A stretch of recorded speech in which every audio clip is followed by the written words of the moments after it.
अधिवक्ता संशोधन एक्ट के विरोध में अधिवक्ताओं ने किया प्रदर्शन। कलेक्ट्रेट परिसर से होते हुए सदर तहसील तक पथ भ्रमण करते हुए जनता की नारेबाजी।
सुशील कुमार श्रीवास्तव, एडवोकेट, अध्यक्ष रायबरेली कलेक्ट्रेट रायबरेली।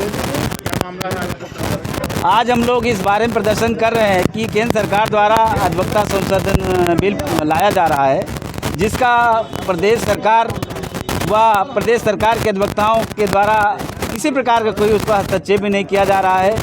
दिल्ली प्रदेश सरकार के वहाँ पर कार्यरत हमारे अधिवक्ता महोदय ने इसका विरोध प्रदर्शन शुरू कर दिया है। अगर ये प्रस्ताव कहीं पारित हो गया तो अधिवक्ता हितों पर हनन होगा, कुठाराघात होगा और इसका हम लोग पुरजोर विरोध करते हैं। अधिवक्ता एक स्वतंत्र है और स्वतंत्र रहना चाहिए। यदि स्वतंत्रता से काम नहीं किया गया तो अपने वादकारियों को न्याय नहीं दिला पाएगा। केंद्र सरकार की ये मंशा बिल्कुल गलत है। केंद्र सरकार के अनुरूप हमारा अधिवक्ता कभी काम नहीं करेगा। हमारा अधिवक्ता कानून के तहत काम करता है। जो हमारे यहाँ एक्ट प्रोवाइड है उसी के अनुसार अपने वादकारियों को न्याय दिलाने का काम करता है।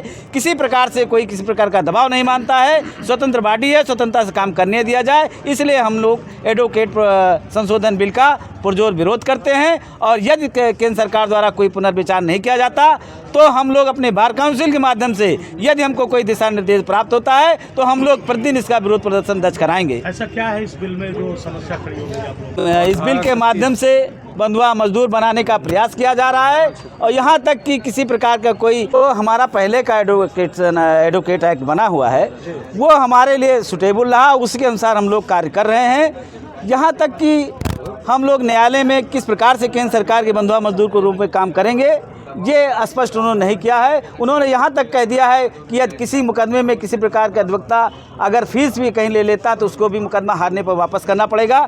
ये तरीका गलत है, इसलिए कि काम करने के बाद कोई फीस अगर अधिवक्ता लेता है उसको वापस करने का काम कोई नहीं करता है। भारत सरकार यदि अपनी तनख्वाह लेती है तो कभी किसी प्रकार के संसद में वापस नहीं किया आज तक, न सांसद न विधायक। वहाँ 5 साल रहने के बाद अपनी पेंशन बंधवा लेते हैं और वकील आजीवन काम करता है, उसके लिए कोई पेंशन व्यवस्था सरकार ने आज तक नहीं प्रयास किया है।